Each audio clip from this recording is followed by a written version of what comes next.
Welcome to my channel SK knowledge class. दोस्तों, आज की इस वीडियो में आपको इस प्रकार का सवाल समांतर श्रेणी का हल करना सिखाऊंगा। तो ध्यान से देखिएगा, क्योंकि इस तरह का सवाल ऑब्जेक्टिव में ज़्यादातर पूछा जाता है। ठीक ना। करा यदि समांतर श्रेणी का nवां पद Tn बराबर 3 - 4n तो T5 बराबर, यानी कि T5 का मान निकालना है।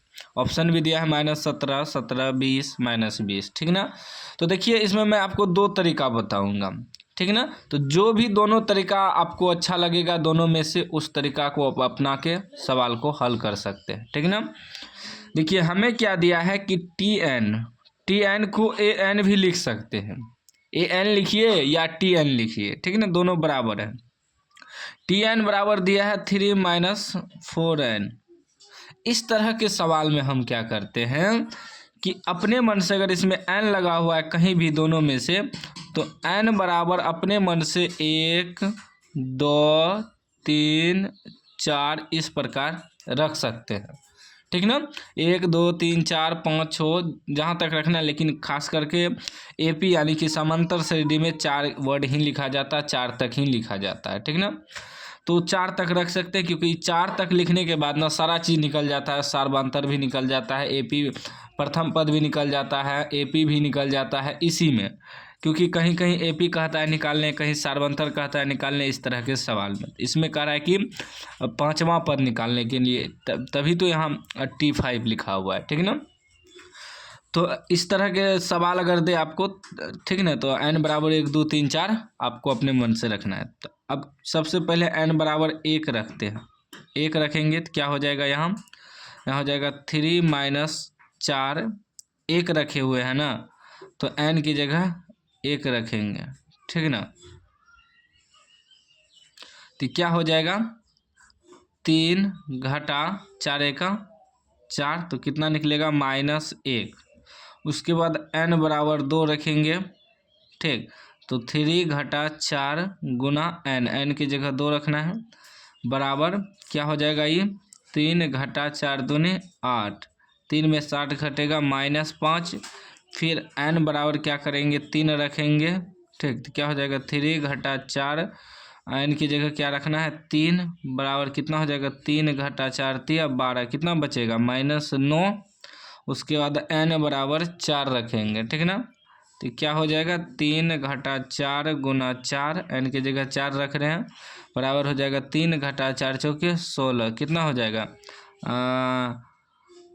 3 में से 16 घटेगा तो -13। अभी आपका एपी निकल गया। एपी क्या मालूम हो गया कि -1, -5, -9, -13। और हमें निकालना क्या है, T5 निकालना है। ठीक है ना।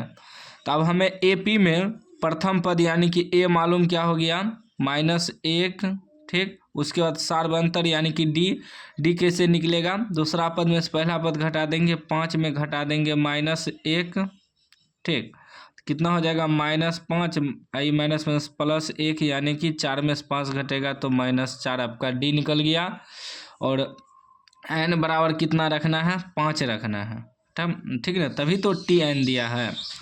तो यहाँ लिखेंगे Tn बराबर, या an भी कहते हैं, an भी लिख सकते हैं, ए यानी या Tn लिखिए। सूत्र होता है a + n - 1 × d।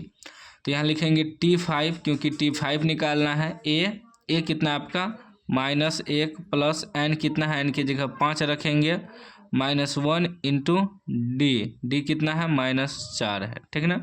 तो क्या आ जाएगा, Tn, n की जगह यहाँ n है इसीलिए n लिखे हैं, यहाँ 5 है तो n की जगह 5 लिखेंगे। ठीक ना। तो हो जाएगा -1 प्लस माइनस 5 में से 1 घटेगा 4, 4 चौके 16, तो कितना आ गया, माइनस माइनस प्लस चिन्ह माइनस का, 16 1 17, -17 ऑप्शन ए में है, ए सही हो जाएगा। दूसरा ट्रिक क्या है, दूसरा ट्रिक समझिए।